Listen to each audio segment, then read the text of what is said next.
The road stretched endlessly into the dark, swallowed by the eerie silence of the night. Sheriff Jack Mercer kept one hand on the wheel, the other resting near his holster, an old habit that had kept him alive more times than he could count. The town was still miles away, and out here past the last gas station, civilization faded into a whisper. Then he saw it. A checkpoint, barely illuminated by a flickering floodlight, stood at the bend ahead. There hadn't been any official notice about roadblocks tonight, and his instincts kicked in like a loaded gun. Two figures in faded tactical vests loomed near a makeshift barricade of rusted barrels and orange cones. Their stance was wrong, not the rigid professionalism of trained officers, but something looser, more predatory. Jack slowed the car, eyes scanning. No marked vehicles, no department insignias. Just shadowed faces under low-brimmed caps and rifles slung casually across their chests. His gut tightened. One of them stepped forward, raising a gloved hand in a stop motion. "Pull over." "Now." The voice was sharp, authoritative, but something about it felt forced, rehearsed. Jack exhaled slowly, keeping his expression neutral. As he rolled the car to a stop a few feet away, the air was thick with something unspoken, charged, like the seconds before a gunfight. He flicked on the cabin light and reached for his badge. The guard's hand twitched near his hip, right where a holster should be. That was his first mistake. Jack Mercer had faced men like these before, the type who wore authority like a cheap suit, hoping no one would notice the wrinkles. The taller of the two guards stepped up to his window, boots crunching on the gravel. His rifle hung across his chest, fingers resting a little too close to the trigger. Not standard protocol. The second guard lingered a few feet back, shifting his weight uneasily.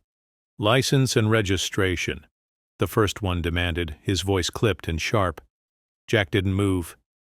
He let the silence stretch, watching the man's reaction. People who wield real power don't rush to prove it. "Sir?" the guard pressed, knocking once on the car door. "I said—" Jack turned his head slowly, eyes locking onto the man's. Steady. Unreadable. Then, finally, he spoke. "Which agency are you with?" The guard stiffened. A flicker of hesitation, almost imperceptible, but not to Jack. "That's none of your concern," the man snapped. "Hand over your ID." Jack exhaled through his nose, casual, controlled. He reached into his jacket slowly. Deliberate movements keep nervous fingers off triggers. When he pulled out his wallet, he angled it just enough for the dim light to catch the golden sheriff's badge inside. "Hey, real quick, if you're enjoying the video so far, make sure to hit that like button, share it with friends, and subscribe for more awesome content. It really helps out the channel. And while you're at it, drop a comment and let me know where you're watching from. Alright, let's keep going."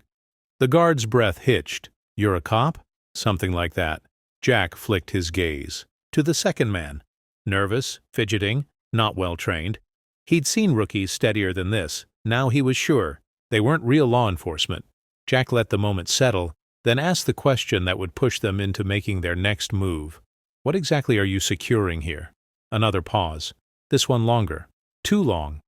The taller guard squared his shoulders, trying to regain control of the situation. "Sir, step out of the vehicle." Jack didn't move. "I'm gonna need to see some proper identification first," he said coolly. The guard's fingers tightened around his rifle. Frustration, anger, desperation. Whatever scam they were running, Jack had just thrown a wrench into it. The second guard took a step forward. His other hand was on his belt, where a gun should have been. But Jack had already noticed earlier, the holster was empty. His pulse slowed. His senses sharpened. This wasn't just a shakedown, it was something bigger, and now they were running out of patience. The first guard leaned in closer, voice dropping to a low threat. "Step out of the car. Now." Jack tilted his head, just slightly, a ghost of a smirk. They had no idea who they were messing with. The moment stretched, thick with tension, as Jack Mercer remained seated in his car, eyes locked onto the fake guard standing just outside his window. The air was electric, humming with unspoken threats and barely concealed aggression. He had dealt with imposters before, men who wore borrowed authority like a mask, hoping no one would look too closely. But this was different. There was something more calculated here, something bigger than just a couple of grifters shaking down late-night travelers. Jack's fingers subtly tightened around the steering wheel, his mind already mapping the possible plays. Option 1. Comply, step out, let them think they're in control. Risky. Option 2. Call for backup. Too slow. Option 3. Push them. Expose the cracks in their act and make them show their real hand. Best bet. He went with option 3. Jack exhaled, slow and measured. If this is an official checkpoint, you wouldn't mind me calling it in, right? The taller guard's jaw twitched, and just like that, Jack saw the first hairline fracture in their facade. We don't have time for this, the man snapped. Step out of the car. Jack's lips barely curved. A bluff. A real officer wouldn't be this impatient. He'd be following procedure, giving warnings, escalating through proper channels. But these guys? They were scrambling. Jack leaned back slightly in his seat, eyes flicking over their uniforms. No badges, no name tags, no department insignia. Just generic tactical vests and weapons held too casually for trained law enforcement.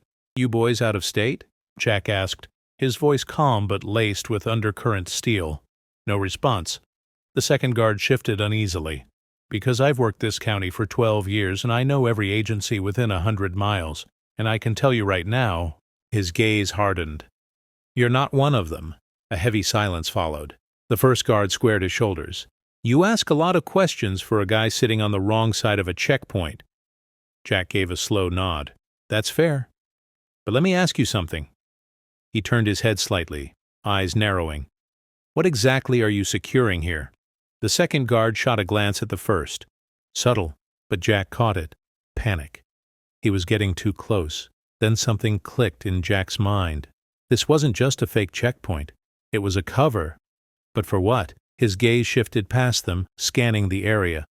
The floodlights were poorly placed, strategically blinding rather than illuminating. The road behind the checkpoint? Fresh tire tracks, heavy ones. A vehicle had come through recently. Something big, something loaded. Jack's stomach coiled. These men weren't here to extort drivers. They were guarding something, or someone. He let the realization settle, then turned back to them. Time to push harder. Step out of the car, the first guard growled again, this time with an edge of desperation. Jack tilted his head. No, the man's face twitched. Not the response he expected. Not the response he was prepared for. Jack slowly pushed open the driver's side door and rose to his full height, stepping out with the kind of controlled ease that said, I am not afraid of you. The guard stiffened. Hands drifted toward weapons. Jack let his own hand rest near his belt, just inches from his holstered sidearm. He wasn't reaching for it. Not yet. But the message was clear. 1 heartbeat. 2. 3. Then he spoke, voice low and deliberate. I'm going to ask you one last time. What exactly are you securing here? This time, neither of them had an answer. Because whatever they were hiding was bigger than both of them. The air felt thick, the kind of silence that came before a gunshot. Jack Mercer stood in the dim glow of the flickering floodlight, the dry wind kicking up dust around his boots. The fake guards hadn't spoken in several seconds, their previous bravado hanging shattered in the night air. He could feel the shift, the subtle crack in their confidence. They knew something was off now. They just didn't know how bad it was about to get for them. The taller one, the leader no doubt, forced a smirk. Forced being the key word. You've got a lot of questions, friend, he said, tilting his head. Maybe too many. Jack exhaled through his nose, slow and steady.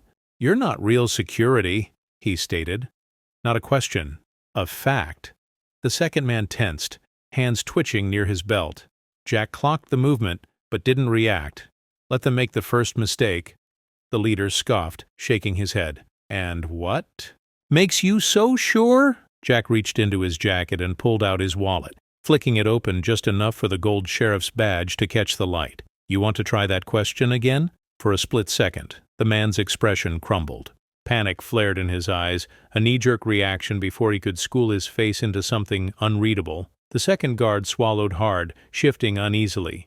There it was, that moment of realization. They had pulled over the wrong guy. Jack could almost hear their thoughts racing, scrambling for an exit. But instead of backing down, the leader doubled down.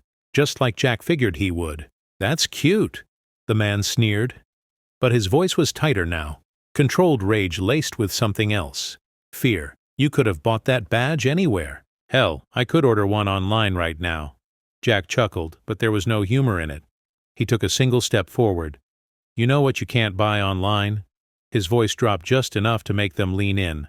"Authority." The leader's jaw clenched. He knew Jack had him, but he was too deep in now. No way out but forward. "That's so," the man muttered. Then he tilted his rifle slightly forward, not pointing it directly, but implying the threat. Jack didn't blink, and that rattled them even more. They had expected a nervous civilian, maybe even some wannabe hero who'd back down at the sight of a gun. They had no idea what they were dealing with. Jack kept his stance relaxed, his hand never leaving his belt. Calm, unreadable, in control. "You know what happens when you impersonate." "Law enforcement?" he asked casually. "It's a federal offense. You boys ever been inside a federal prison?" The second man stiffened. The leader licked his lips. They were running out of moves. "You're alone out here." "Sheriff," the man finally said, voice lower now. "You really think flashing a badge is gonna change anything?" There it was. The veiled threat. The moment where they thought they still had control. Jack let the silence hang just long enough to make them uncomfortable. Then he gave them the truth. "Who said I was alone?" It was a bluff, a calculated one, but it worked. The leader's mask slipped for a split second, eyes darting past Jack into the darkness behind him, doubt creeping in. Jack smiled. "Got you." The second man exhaled sharply, his nerves unraveling faster than his boss's. "Screw this," he muttered under his breath. "We need to go." But the leader wasn't ready to give up, not yet, and that was his second mistake. Because now, he was desperate, and desperate men made sloppy decisions. Jack Mercer had seen his fair share of bad situations, but this was a trap tightening around him. 2 armed men. No backup, nowhere to go but through. The leader's eyes flickered with something cold and final. The sheriff card hadn't worked. Not the way he'd hoped. Maybe for a moment they'd hesitated. But now, they'd made a decision, and that decision was to make him disappear. "Step away from the car, Sheriff," the taller one ordered, voice tighter than before, less cocky, more desperate. Jack didn't argue. Arguing got men shot. Instead, he raised his hand slightly, a controlled surrender.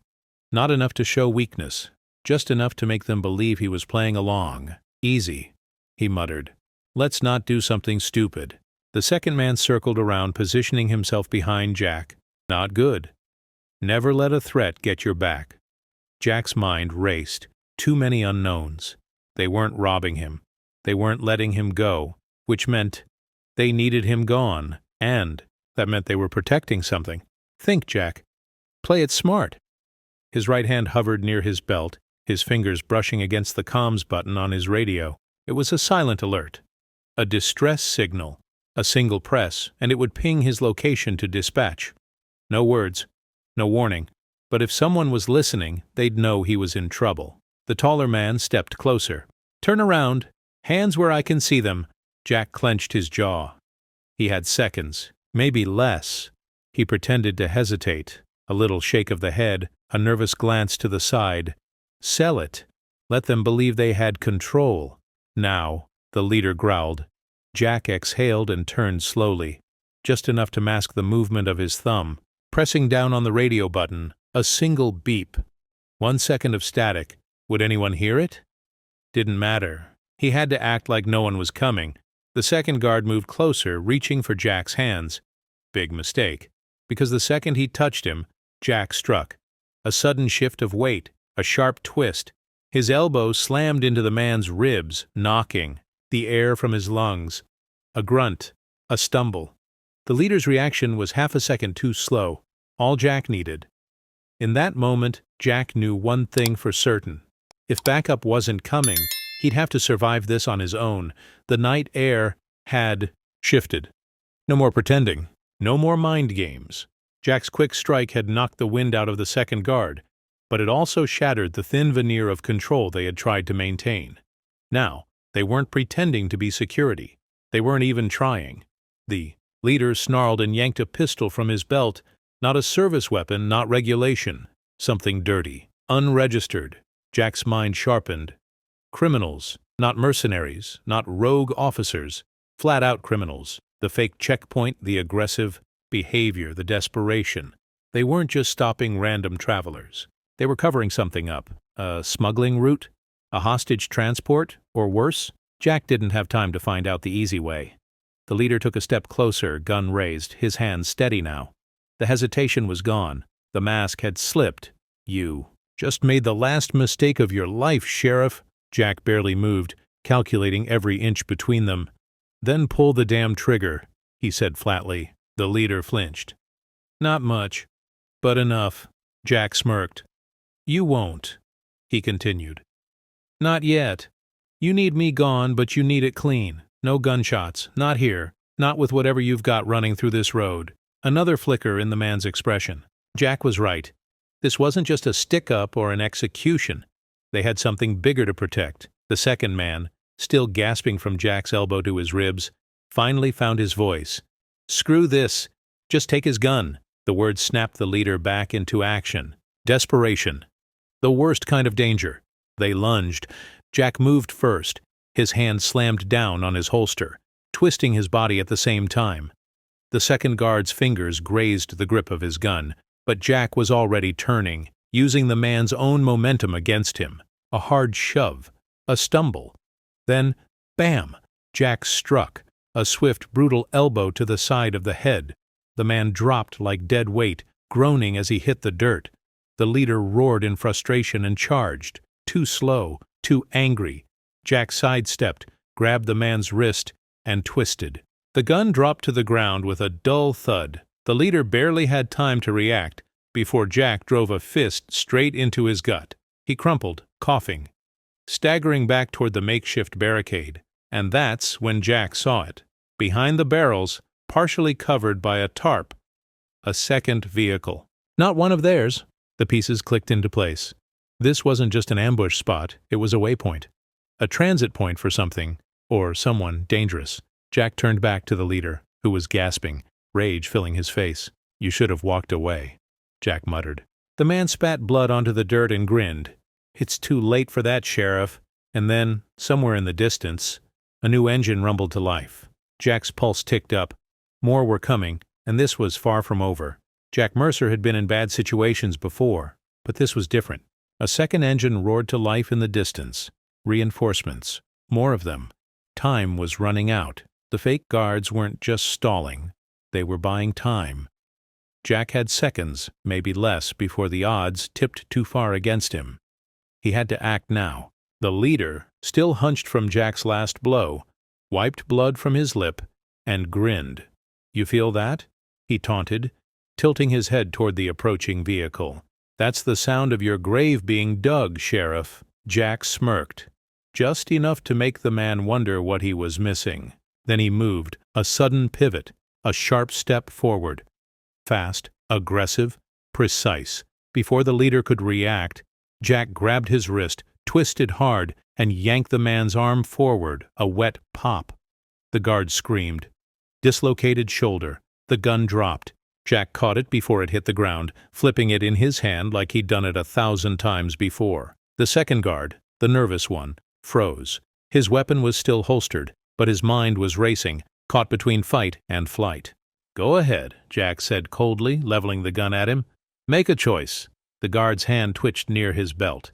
Jack cocked the hammer. Wrong one. The hesitation was all he needed. The second man raised his hand, stepping back. That's when Jack heard it. Tires on gravel, a radio crackling to life, a voice through the static. Unit 5 en route. ETA 1 minute. Back up. Jack exhaled slowly, adjusting his grip on the stolen weapon. Now the fake guards were outnumbered. And they knew it. The leader was still groaning on the ground, cradling his useless arm, his bravado long gone. The second man was visibly shaking. And Jack? Jack was just getting started. The night air was still thick with tension, but now Jack Mercer wasn't alone. Red and blue lights slashed through the darkness, the low growl of approaching engines sending a ripple of fear through the remaining fake guard. The sound of real authority. The leader, still on the ground, clutched his dislocated shoulder, his bravado completely drained. The second man stood frozen, eyes darting toward the road, as if contemplating a run. Jack cocked his head. "Go ahead.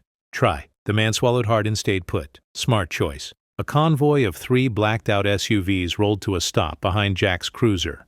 Doors burst open, and real deputies stepped out, weapons raised, their movements precise, professional. The real law. "Sheriff, you good?" Deputy Harris called out, his rifle trained on the suspects. Jack nodded. "Took you long enough." Harris cracked a grin but didn't lower his weapon. "Figured you could handle it." Jack turned back to the fake guards, his gaze cold, unwavering. Weapons on the ground, hands, where they can see them. The second man obeyed instantly, his knees shaking. The leader, even in his pain, still had a sliver of defiance in his eyes. But he wasn't stupid.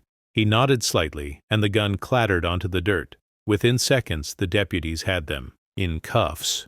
"You know," Jack mused, watching them struggle. "If you'd just let me drive past, none of this would have happened." The leader scowled but said nothing. There was nothing left to say. Deputy Harris checked their IDs. Fakes, of course. But a deeper search of their checkpoint revealed what Jack had suspected all along. Smuggling? Kidnapping?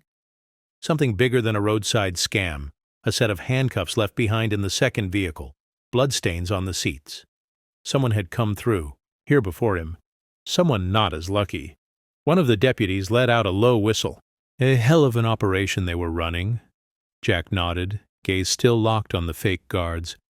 "Power's a funny thing," he muttered. "Put the right uniform on the wrong man, and suddenly he thinks he owns the world." The leader gritted his teeth, but didn't argue. He couldn't. Jack stepped closer, voice steady, sharp. Intimidation only works on the weak. He let the words sink in. "I was never afraid." The leader lowered his gaze. Defeated. Justice had arrived, and it had a badge. If you enjoyed this video, please hit the like button, share it with friends, and subscribe for more awesome content. Don't forget to tap the bell icon to stay updated, and let me know in the comments, where are you watching from? Your support means the world.